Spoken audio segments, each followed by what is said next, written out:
ilmumu. Oh, kamu bisa belajar dari yang ku tahu. Belajar,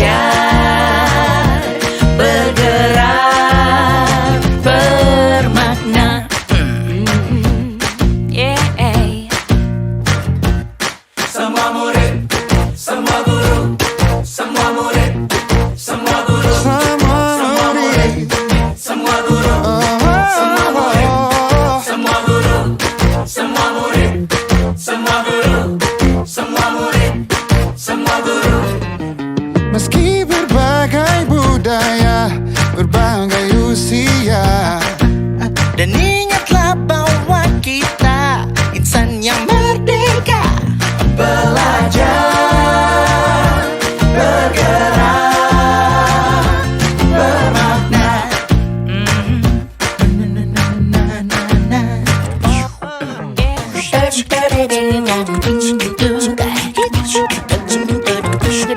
Semua murid, semua guru, semua murid, semua guru, semua murid, semua guru, semua murid, semua guru, semua murid, semua guru, semua murid, semua guru, semua murid, semua guru, semua murid, semua guru, semua murid, semua guru, semua murid, semua guru. Belajar, bergerak, semua murid, semua guru. Posisi sebagai seorang penghukum. Yang kedua adalah posisi kontrol kita sebagai guru itu sebagai pembuat rasa bersalah. Dan yang ketiga adalah posisi kita sebagai teman. Yang keempat adalah posisi kontrol kita sebagai pemantau. Dan yang terakhir adalah posisi kontrol kita sebagai seorang manajer. Oke Bapak Ibu, yang pertama itu adalah sebagai penghukum. Di sini sebagai seorang penghukum itu biasanya kita memperlakukan peserta didik itu ada dua konsep. Yang pertama itu menghukum secara verbal dan yang menghukum secara fisik. Yang menghukum secara verbal itu biasanya kita itu membuat peserta didik itu merasa dirinya bersalah sekali. Dalam artian ketika peserta didik itu tidak mematuhi peraturan sekolah maupun peraturan dari kelas yang sudah kita buat, kita akan merasa marah, kita akan merasa jengkel sambil menunjuk-nunjuk mereka. Itu adalah posisi kita sebagai penghukum secara verbal. Jadi kita tidak akan mau mendengarkan apa alasan dari peserta didik tersebut. Yang kedua adalah yang secara fisik. Biasanya ini langsung tanpa mendengar alasan apapun dari peserta didik itu kita akan memukul ataupun meminta peserta didik itu untuk hormat di depan bendera ataupun keliling lapangan. Biasanya itu yang sering terjadi. Yang kedua adalah sebagai pembuat merasa bersalah. Maksudnya di sini adalah biasanya guru itu akan dengan lemah lembut mengatakan hal tersebut sampai membuat peserta didik itu insecure atau tidak percaya diri. Begitu pendidik itu mengatakan hal-hal yang membuat mereka merasa bersalah. Oke, yang ketiga adalah sebagai teman. Sebagai teman ini sebenarnya sangat baik. Ada dampak positif dan ada dampak negatif. Yang dampak positifnya adalah ketika seorang guru tersebut memposisikan dirinya sebagai teman, maka peserta didik itu akan menghargai, akan menghormati guru tersebut karena peserta didik itu merasa, oh bapak ini saya anggap sebagai teman saya. Jadi apapun yang masalah yang saya hadapi, saya dengan leluasa bercerita dengan beliau.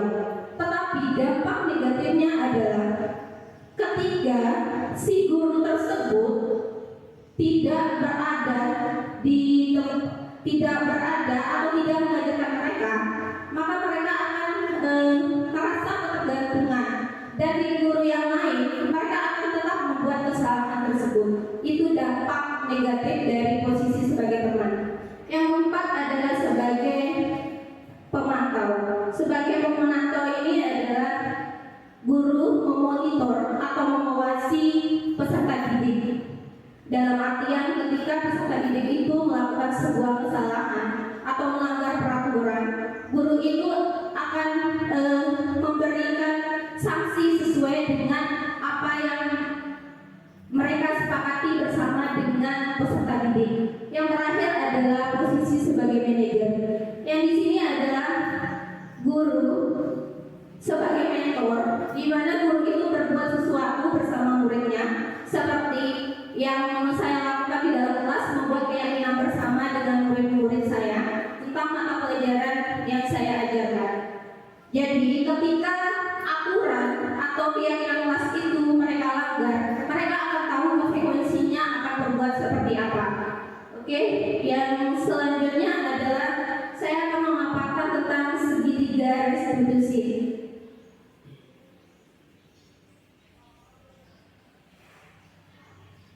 Next, Pak.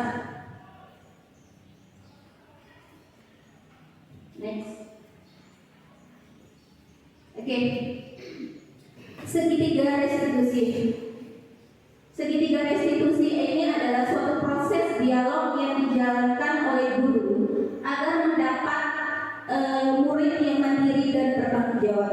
Di segitiga restitusi ini ada 3 tahapan. Yang pertama adalah menstabilkan identitas. Yang kedua adalah validasi kebutuhan atau kesalahan dari peserta didik tersebut. Yang ketiga adalah menanyakan keyakinannya mereka. Oke. Yang pertama adalah setiap orang itu pasti pernah merasa bersalah. Tidak ada orang yang tidak pernah merasa bersalah. Termasuk kita juga sebagai guru pasti pernah merasa bersalah. Gimana rasa bersalah itu dapat kita minimalisirkan dengan kita memvalidasi kesalahan yang kita buat atau yang peserta didik itu buat. Yang ketiga adalah menanyakan keyakinan. Biasanya di sini adalah nilai-nilai apa yang telah kita sepakati, seperti tadi yang sudah saya sampaikan. Misalnya kita membuat keyakinan kelas di dalam kelas. Jadi peserta didik bersama dengan kita itu memutuskan kira-kira konsekuensi apa ketika peserta didik itu melanggar dari keyakinan kelas yang sudah kita buat. Berarti peserta didik itu sudah harus tahu.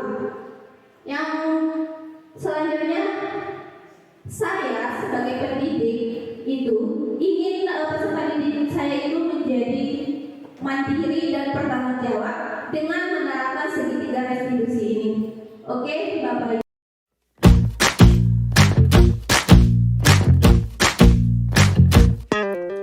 Kita bisa bersama mengubah dunia. Percaya pada diri demi cita-cita. Belajar, bergerak, bermakna.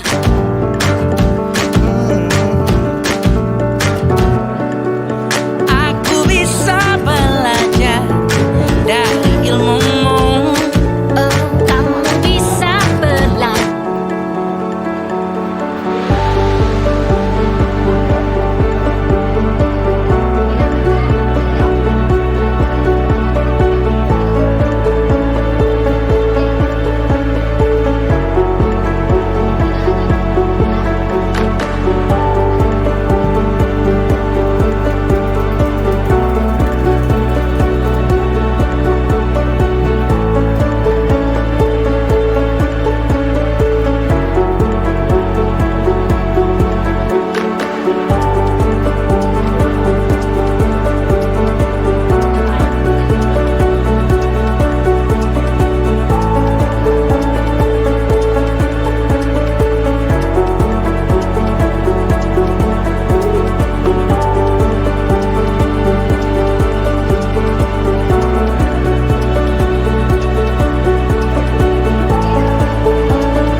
pembelajaran di dalam kelas tujuannya untuk kenyamanan, kesenangan, dan antusias dalam proses pembelajaran.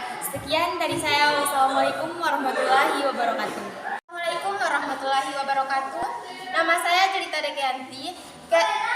Keyakinan kelas yang telah kami buat seperti mengerjakan tugas yang diberikan guru dengan tepat waktu, masuk kelas tepat waktu, dan mengucapkan salam ketika masuk kelas. Itulah keyakinan yang telah kami buat supaya merasa nyaman, senang, dan antusias dalam proses pembelajaran. Sekian dari saya. Wassalamualaikum warahmatullahi wabarakatuh.